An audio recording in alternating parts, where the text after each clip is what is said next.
The cover-up surrounding the Epstein files didn't start for Donald Trump in 2025, or even during his first term. It's been going on for years. And the same is true for others in his administration who had connections to Jeffrey Epstein and to other powerful figures. For a long time, they've either tried to bury the story or publicly distance themselves from Epstein, all while maintaining close personal and financial ties behind the scenes. That narrative has now been shattered by a new court leak which completely undermines the story Trump is trying to sell about Jeffrey Epstein and exposes just how far he and his allies went to protect him. We're going to break it all down, but we have to start with new reporting from Ari Melber, who laid out previously underreported connections between Epstein and government officials. As new stories, documents, and reports continue to surface, they reveal just how deep the cover-up really was, stretching back as far as 2007. In 2007, prosecutors internally said they had the goods, that they had enough material, evidence, testimony on Epstein for an actual sex trafficking case of not one or two, but actually a dozen teenage girls. And they wrote, and this is new that we've learned this, a 56-page draft indictment. So back then, some inside government were ready to charge Epstein for that whole terrible alleged conspiracy. But here's what I want to show you tonight, and this is newly revealed. That was the draft indictment, but it was discarded. The Bush DOJ never allowed it to be filed, and that was the big case. Instead, the top prosecutor, later a notorious name, Trump official Alex Acosta, at the time he let Epstein off the hook with that controversial secret deal. And that meant just 1 year in prison for the lesser count of soliciting prostitution. Acosta and others have argued that this was basically the case they had, that these things are complicated. Well, it's taken all this time, but I can report for you tonight that now the new Epstein files release from Friday shows that's false, that there was a whole written draft indictment of the bigger case, and they just discarded it. So, what happened?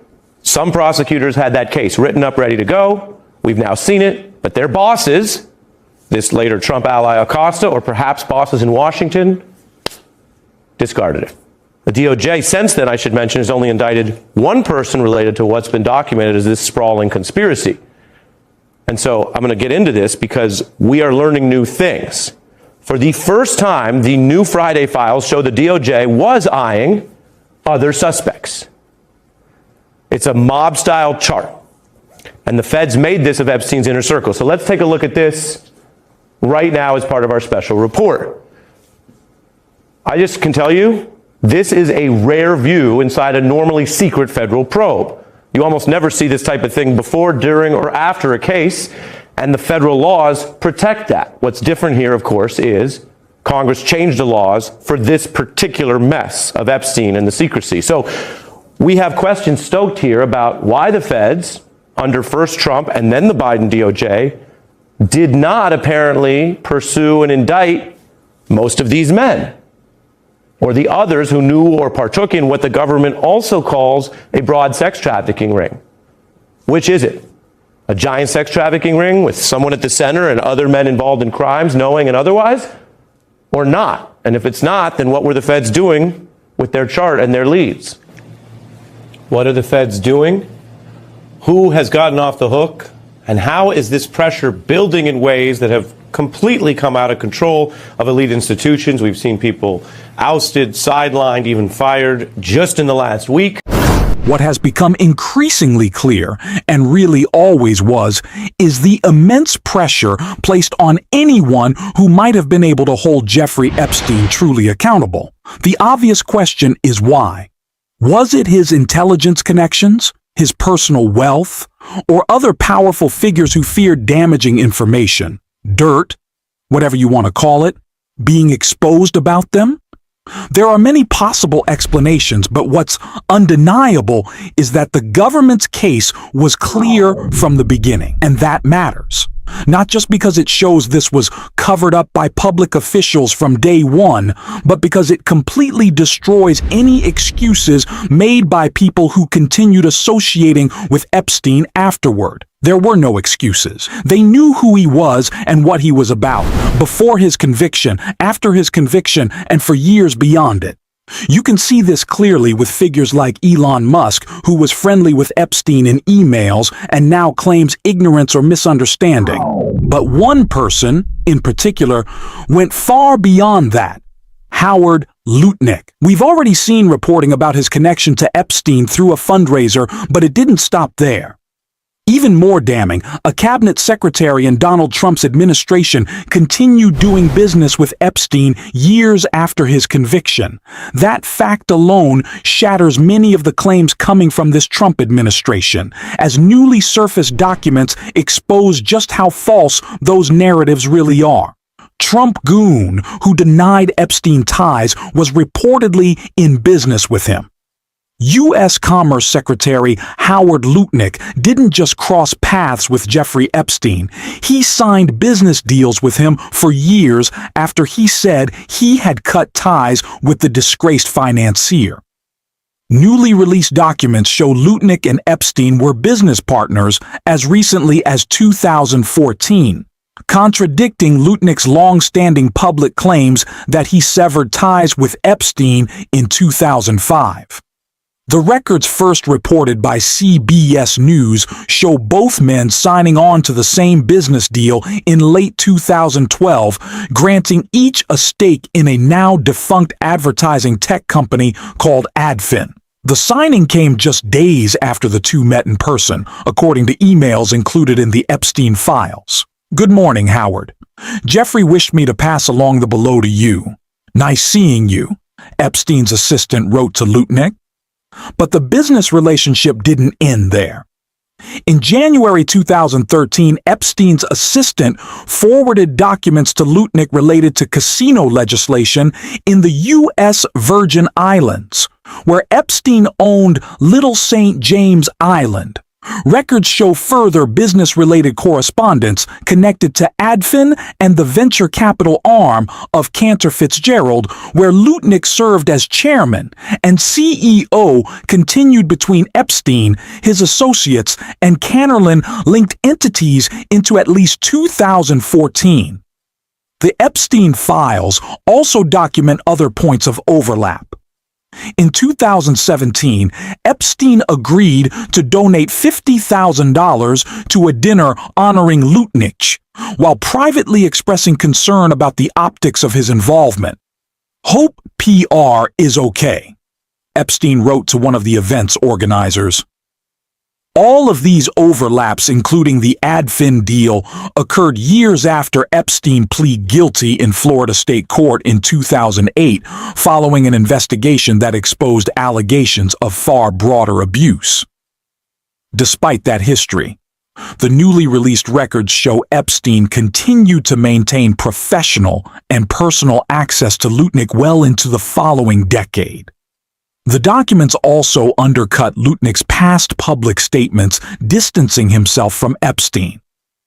In a 2023 interview with the New York Post, Lutnick said he and his wife cut off Epstein entirely after visiting his Manhattan townhouse in 2005, calling him a disgusting person and insisting they would never be in the same room with him again.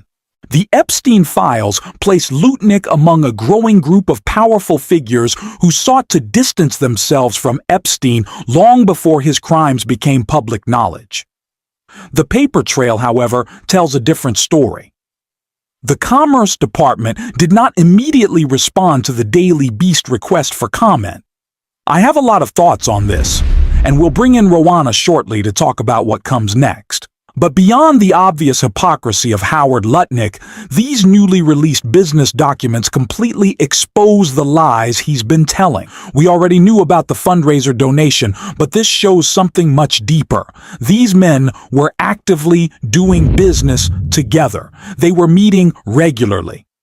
This wasn't a casual, one-time interaction, and Lutnick was more than happy to take the money. as they always are. What really stands out is how selectively these Epstein files are being released. So many names and emails are heavily redacted, even in messages that clearly describe disturbing abuse, yet certain names remain visible. Howard Lutnick's name wasn't removed, and in some cases, they even failed to redact Donald Trump's. That raises an obvious question. If this is just incompetence, how are they still able to carefully black out the names of people openly admitting to crimes? That kind of selective redaction isn't accidental. This administration is clearly worried. Not just about Donald Trump being embarrassed or further implicated, but about powerful men whose names haven't surfaced yet. Ghislaine Maxwell herself referenced multiple co-conspirators and dozens of people who paid off Epstein in her recent filing. That's what they're afraid of. Witnesses who will go on the record? That fear explains why Trump is pushing for testimony to happen behind closed doors. Controlling the setting means controlling the information. Documents only tell part of the story. There are still first-hand accounts out there, and that's why transparency matters and why we have to keep pushing. Now, last time we spoke, you mentioned that inherent contempt proceedings were being drafted. You were considering bringing them. Are we there yet? I mean, I feel like they've released half the files that they said they have in their possession. The redactions are a mess. They completely blew past the first deadline. Are we at inherent contempt? We have that in our back pocket. Look, since we've spoken, we've made a lot of progress, right? I mean, they had released basically nothing. Now they've released about half the files. The redactions are wrong. I mean, they have failed to redact some of the survivors. I've talked to the survivors' lawyers who are furious, and they have shielded still powerful men whose names are in those files and redacted that. But Massey and I have requested a meeting with Blanchard, the Deputy Attorney General.